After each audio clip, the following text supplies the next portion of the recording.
नमस्कार, स्वागत है आपका उत्तराखंड के बुलेटिन में। मैं हूं आपके साथ यशी शुक्ला। रुक करेंगे खबरों का, लेकिन उससे पहले नजर डालेंगे सुर्खियों पर। कुंभ मेले के कार्यों की गुणवत्ता का खास ख्याल। मुख्यमंत्री त्रिवेंद्र सिंह रावत ने कुंभ मेले के लिए दिए निर्देश। स्पेशल कोविड अफसर तैनात करने के निर्देश। दिल्ली में जटे किसानों के समर्थन में रुड़की में टोल प्लाजा पर हंगामा और प्रदर्शन। 2 घंटे बिना टैक्स गुजरे वाहन। विश्वविद्यालय और महाविद्यालय खोलने के लिए एसओपी जारी। 6 फीट की दूरी अनिवार्य।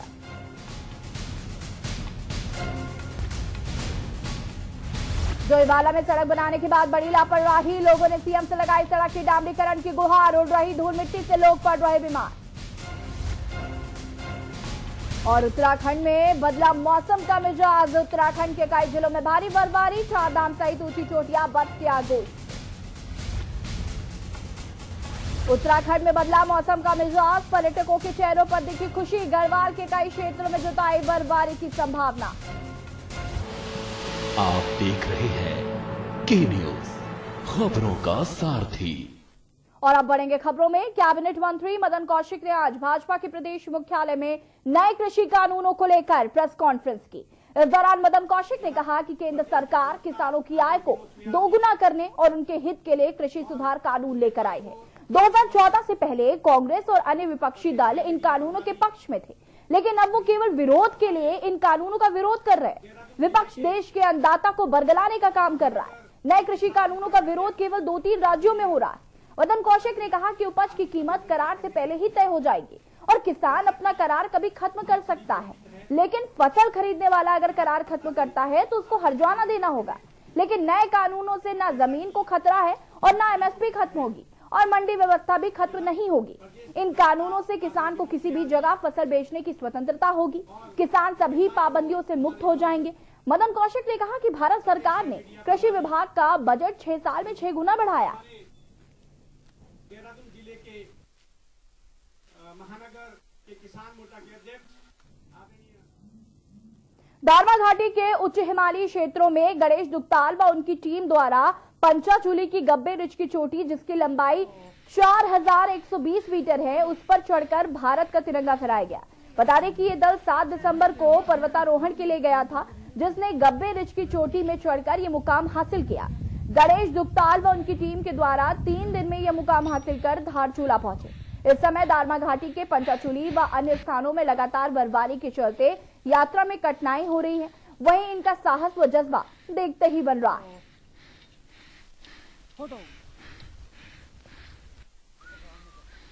और हम लोग पंचाचूली 20 हम 7 तारीख को गए थे हमने यहाँ से, और 7 तारीख को हम 8 तारीख को हम लोग शुरू किए थे वहाँ क्लाइंब के लिए।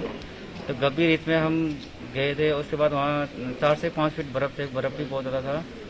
और हम लोग फिर जो 4 से 5 फीट बर्फ थे, और जो गर्ल्स और बॉयज थे, और हम लोग जैसे तैसे करके हम 4120 मीटर पहुंचे थे वहाँ। और झंडा तिरंगा जो सीबीडीएस का बैनर है और सभी टीम वहाँ फैला के आए हैं। हम लोग मॉर्निंग में 7 तारीख को पंचाचूली बेस कैंप के लिए निकले थे। नाइट में हम लोग 7 बजे पहुंचे। उसके बाद सेकेंड दिन हम अर्ली मॉर्निंग हम लोग दारमा वो गब्बे रिज के लिए निकले थे हम लोग। हमारे टीम के लीडर मिस्टर गणेश दुग्ताल जी थे और हमारे टीम मेंबर में 7 लोग थे। 5 फीट बर्फ थी। हमें काफ़ी चीज़ों का मतलब हमें सीखने को मिला, जैसे कि हम इतने सारे बर्फ में तो हम कभी चले नहीं थे, तो हमें फर्स्ट बार बर्फ में चलने का एक्सपीरियंस मिला सीबीटीएस से। 1 साल से मैं सीबीटीएस की मेंबर हूँ। योगेश सर का मतलब हम तहे दिल से धन्यवाद करते हैं। खबर चमोली से है, जहां पर जोशीमठ ब्लॉक के दूरस्थ गांव दुमक में सड़क के खस्ता हाल के चलते ग्रामीणों ने एक महिला को 18 किलोमीटर पैदल कंधों पर लाकर पीपलकोटी अस्पताल पहुंचाया। जानकारी के अनुसार कुछ दिनों से महिला की बुखार खांसी के कारण हालत खराब थी, जिसके बाद शनिवार को ग्रामीणों ने परिस्थितियों के अनुसार बीमार को कंधों पर 18 किलोमीटर पैदल सियूल गांव तक पहुंचाया, जहां से वाहन द्वारा उन्हें पीपलकोटी अस्पताल पहुंचाया गया।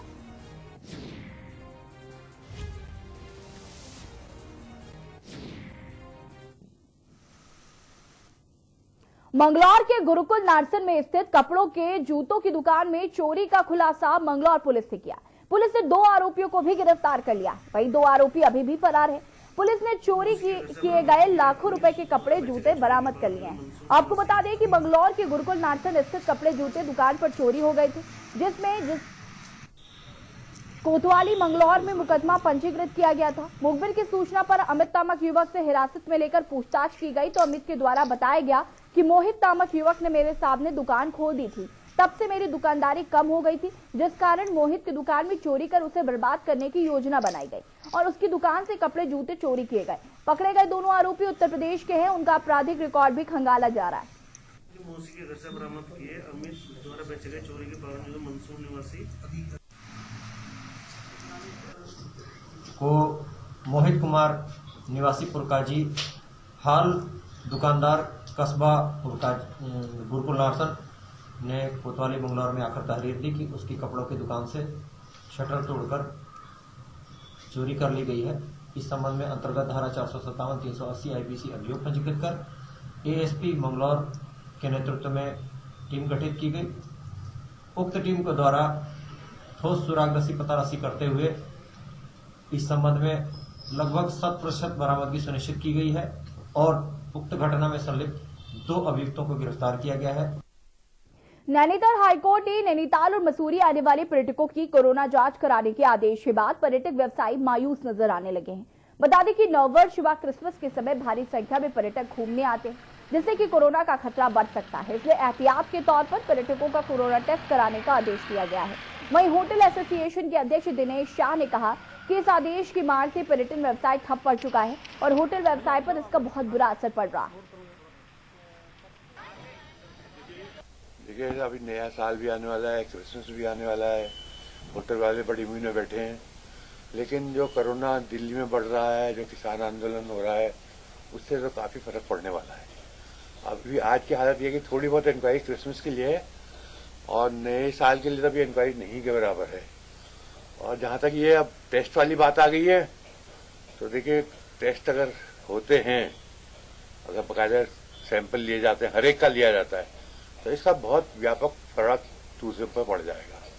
क्योंकि हर कोई बच्चों के साथ आता है, रास्ते में रोक के आप उधर टेस्ट करवाएंगे, 2-3 घंटे रुकना पड़ेगा, ऐसे कौन आना चाहेगा, ना नैनीताल ना मसूरी।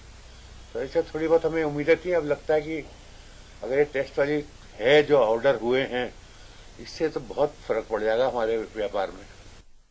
मौसम विभाग ने उत्तराखंड में भारी बर्फबारी को लेकर अलर्ट जारी किया। मौसम विभाग की माने तो 13 दिसंबर से गढ़वाल के कई क्षेत्रों में बारिश और बर्फबारी की संभावना जताई गई है। मैदानी क्षेत्रों की बात करें तो अगले 13 दिसंबर से लेकर 15 दिसंबर तक अधिक कोहरा होने की संभावना है, जिसको देखते हुए मौसम विभाग ने निर्देश दिए हैं कि सावधानी बरतें ताकि रोड पर विजिबिलिटी को देखकर ही गाड़ी चलाएं। देखिए रिपोर्ट।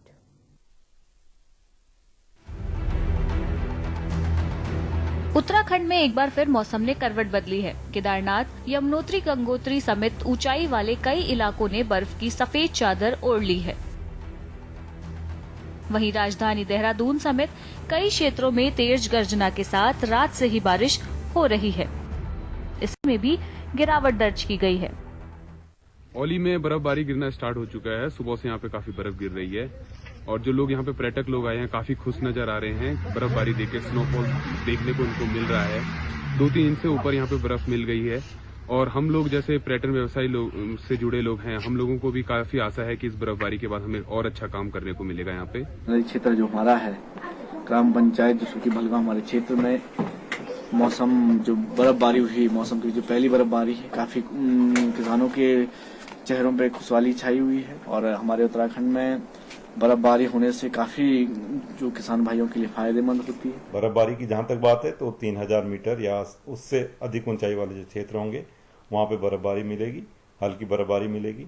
और साथ में जो गढ़वाल रीजन है या फिर कुमाऊं रीजन के भी जो लोअर रीजन के डिस्ट्रिक्ट्स हैं, तो उनमें भी आइसोलेटेड लाइट एक्टिविटी कहीं कहीं पर मिलेगी। मौसम विभाग की माने तो 13 दिसंबर से गढ़वाल के कई क्षेत्रों में बारिश व अधिक ऊंचाई वाले क्षेत्रों में बर्फबारी की भी संभावना है। मैदानी क्षेत्रों की बात करें तो अगले 13 दिसंबर से 15 दिसंबर तक अधिक कोहरा होने की संभावना है, जिसको देखते हुए मौसम विभाग ने निर्देश दिए हैं कि सावधानी बरतें ताकि रोड पर विजिबिलिटी को देखकर ही गाड़ी चलाई जाए। बहुत जल्द ही मौसम में बदलाव उत्तराखंड के तमाम जिलों में देखने को मिल सकता है। उत्तराखंड के तमाम जिलों में देर रात से हो रही बारिश और बर्फबारी से मौसम में काफी गिरावट देखने को मिली है। एक तरफ बर्फबारी से पर्यटकों में तो खुशी की लहर है, तो वहीं स्थानीय लोगों में काफी दिक्कतों का सामना करना पड़ रहा है। मौसम विभाग की माने तो अगले 2 से 3 दिन में कुमाऊं सहित गढ़वाल के कहीं ऊंचाई वाले क्षेत्रों में भारी बर्फबारी की संभावना जताई गई है। वहीं मैदानी क्षेत्रों में भी कोहरे का कहर लोगों पर सितम ढाएगा। वीडियो जर्नलिस्ट लईक अहमद के साथ मैं राजेश वर्मा, के न्यूज इंडिया, देहरादून। दिसंबर का महीना अपने शबाब पर है तो सर्दी ने भी अपने होने का एहसास कराना शुरू कर दिया है। जनवरी के पहले ही मौसम ने अपने तेवर तल्ख कर लिए हैं। चमोली में आसमान कैसे बर्फ सफेद आफत बनकर बरसी है, देखिए इस रिपोर्ट में। उत्तराखंड में बदला मौसम का मिजाज। भारी बर्फबारी से चमोली में हाहाकार। हर तरफ बिछी बर्फ की सफेद चादर। दिसंबर में हुआ जनवरी वाला स्नोफॉल।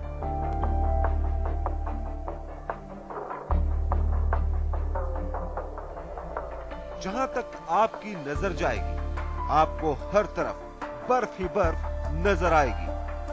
सड़कों पर बर्फ, पेड़ों पर बर्फ, पहाड़ों पर बर्फ, रोपवे पर बर्फ, जिधर देखो सिर्फ बर्फ ही बर्फ। दिसंबर का महीना अपने शबाब पर है और मौसम ने अपने तेवर तल्ख कर लिए हैं। बर्फबारी का आलम कुछ ऐसा ही, पूरा इलाका सफेद चादर में ढक गया है। 6 सेंटीमीटर से लेकर 1.5 फीट तक इलाके में बर्फबारी दर्ज की गई है। तो ये बताने के लिए काफी है कि उत्तराखंड में ठंड ने अब पूरी तरह से अपने आने का एहसास करा दिया है। उत्तराखंड के अधिकतर इलाकों में शुक्रवार रात से बारिश और बर्फबारी का दौर जारी है। रुद्रप्रयाग, चमोली की ऊंची चोटियों के साथ ही चक्राता के लोखंडी में अच्छी बर्फबारी हुई है। राजधानी देहरादून में भी सुबह करीब 5:30 बजे से रुक रुक कर बारिश हो रही है। मौसम में आए इस बदलाव से तापमान में गिरावट आ गई है। मौसम विभाग ने 3000 मीटर से अधिक ऊंचाई वाले क्षेत्रों में भारी बर्फबारी की चेतावनी जारी की है। मोली जिले के बद्रीनाथ मंदिर में चारों तरफ बर्फ ही बर्फ नजर आ रही है। वैसे तो बद्रीनाथ के कपाट बंद हैं, पर बर्फबारी के बीच नजारा देखते ही बन रहा है। भारी बर्फबारी जहां सैलानियों के लिए सुनहरे नजारे लेकर आई है, तो वहीं स्थानीय लोगों के लिए बर्फबारी किसी आफत से कम नहीं है। आने वाले दिनों में सर्दी के तेवर और तल्ख होने तय हैं, क्योंकि दिसंबर के महीने में सर्दी के मिजाज ने अपने आगाज से अपने अंजाम का एहसास बखूबी करा दिया है। स्पेशल डेस्क, के न्यूज इंडिया।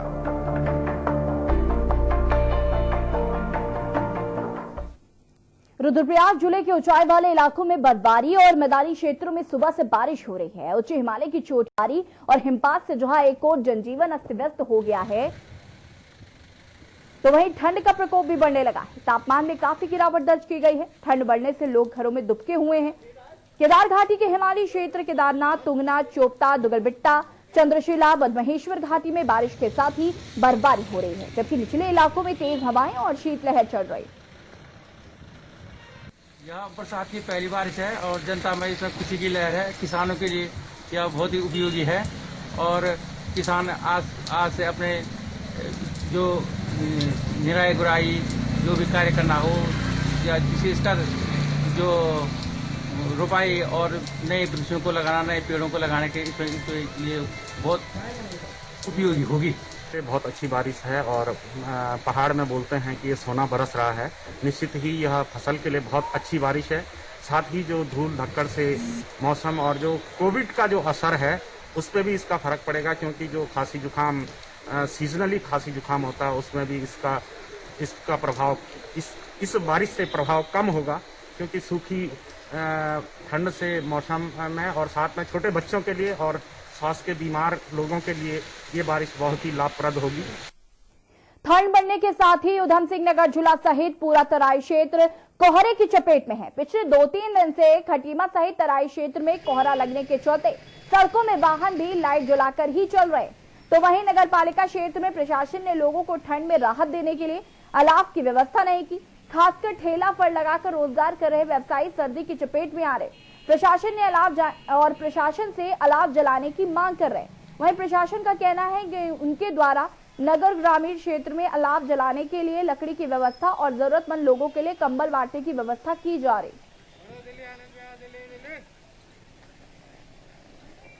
देखिए, गत वर्षों की तरह इस वर्ष भी अलाव, कंबल वितरण इत्यादि की व्यवस्था रहती है शीतकाल में, और ग्रामीण क्षेत्र में राजस्व विभाग को अलाव का प्रबंध किया जाना है, जबकि शहरी क्षेत्रों में नगर पालिका को अलाव का प्रबंधन किया जाना है। तो उसको लेकर 8 से 10 स्थान ग्रामीण क्षेत्रों में हमारे पास चिन्हित हैं, जिसमें हर साल अलाव जलाए जाते हैं। और इसके साथ साथ आवश्यकता पड़ने पर जहाँ पर भी नई अगर ऐसी सूचना आती है कि यहाँ पर लोगों को जो है इकट्ठा होते हैं या फिर ऐसा अलाव की आवश्यकता पड़ती है, तो वो उसमें भी उन स्थानों पर भी साथ साथ ही अलाव जलाने की कार्रवाई की जाती है। और हम हर साल लोगों को बहुत तपाते हैं, मगर नगर पालिका हमको कभी एक लकड़ी भी नहीं देती है। और मरीज भी लोग आते हैं, हमारी दुकान है सब्जी की, तो हम तापते हैं, उनकी बड़ी सेवा करते हैं हम तपाई की, मगर कोई हमको एक लकड़ी नगर पालिका नहीं देती है, कभी भी नहीं देती है।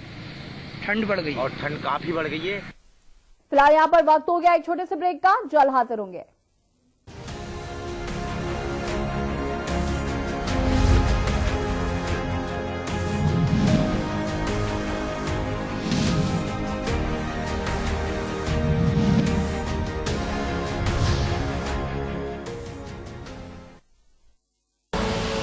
आप देख रहे हैं के न्यूज, खबरों का सारथी।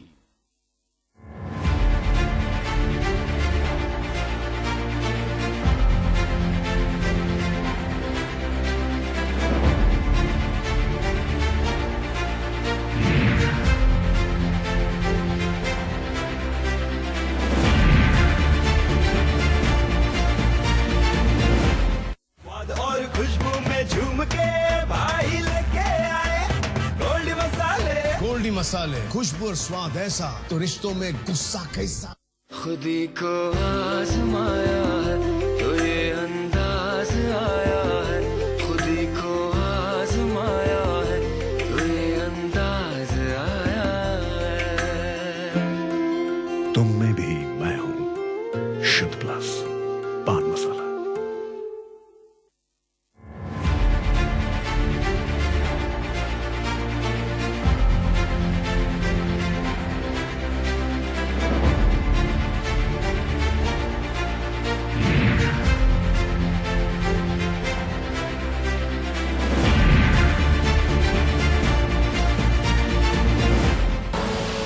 आप देख रहे हैं के न्यूज, खबरों का सारथी।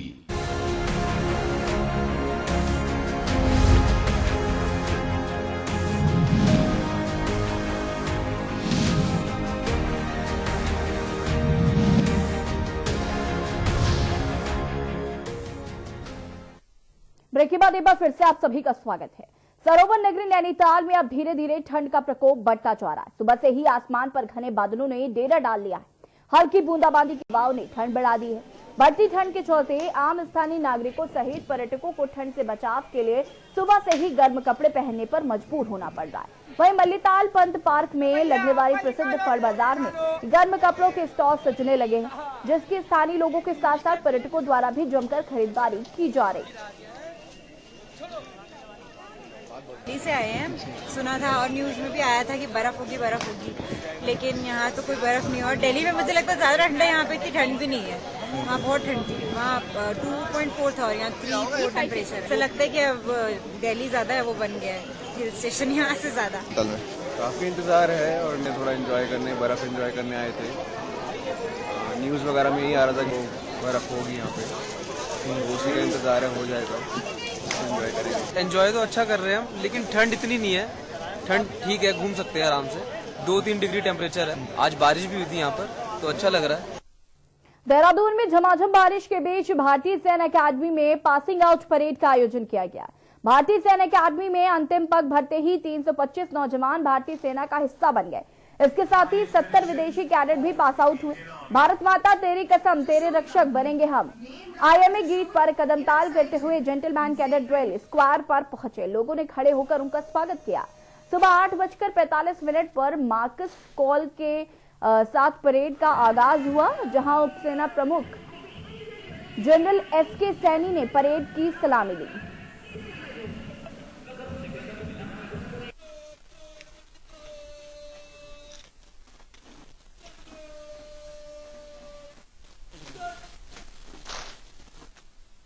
Highest traditions of the Indian Army. Trishul Company, named after Trishul in Oxygen, in sacred.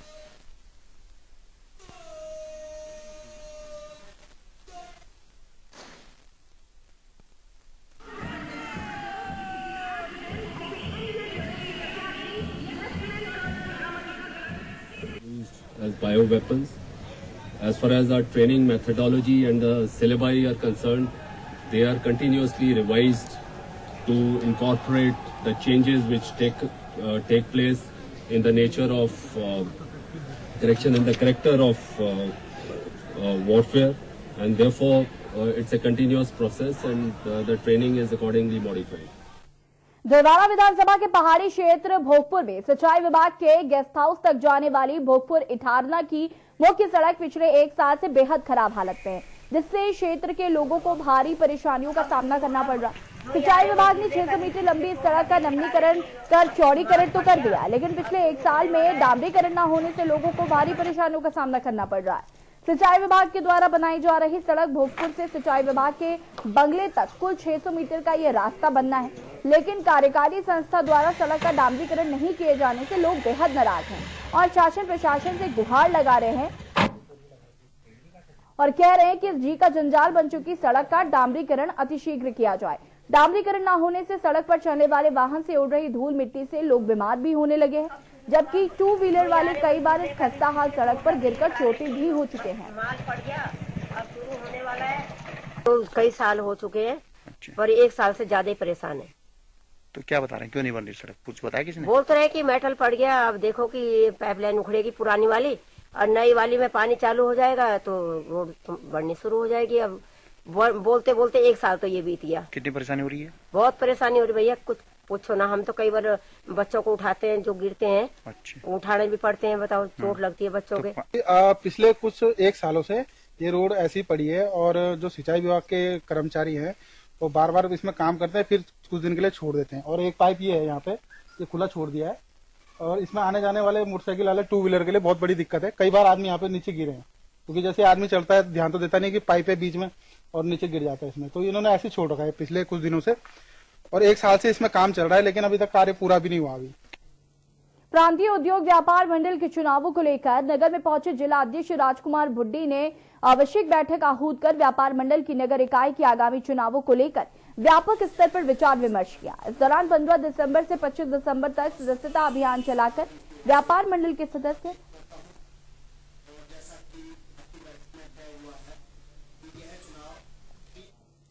और उत्तराखंड के कुछ किसान नरेंद्र सिंह तोमर से मिलने पहुंचे हैं, जो कि कृषि मंत्री है। क्या कुछ कह रहे हैं कृषि मंत्री, सुन लेते हैं। नीति आयोग भी बोलता रहा, लेकिन पूरा नहीं कर पाई। मनमोहन सिंह साहब ने भी कई बार आग्रह किया, लेकिन वो नहीं कर पाए। लेकिन आज ये हो गया है तो इसके बारे में दुष्प्रचार किया जा रहा है। लेकिन मुझे प्रसन्नता है कि आप सब लोग यहाँ पधारे हैं। मैं सरकार की ओर से आप सबका हृदय से बहुत आभार प्रकट करना चाहता हूँ। और आपके मन में अगर कोई बात हो तो जरूर यहाँ रख सकते हैं और फिर हम लोग चर्चा को पूरा करेंगे। भैया मीडिया बहुत हो गया, अब विजुअल हो गया ना आपका, अब बैठो आप, फिर उसके बाद बुलाते हैं आपको, ठीक है भैया? सुनो,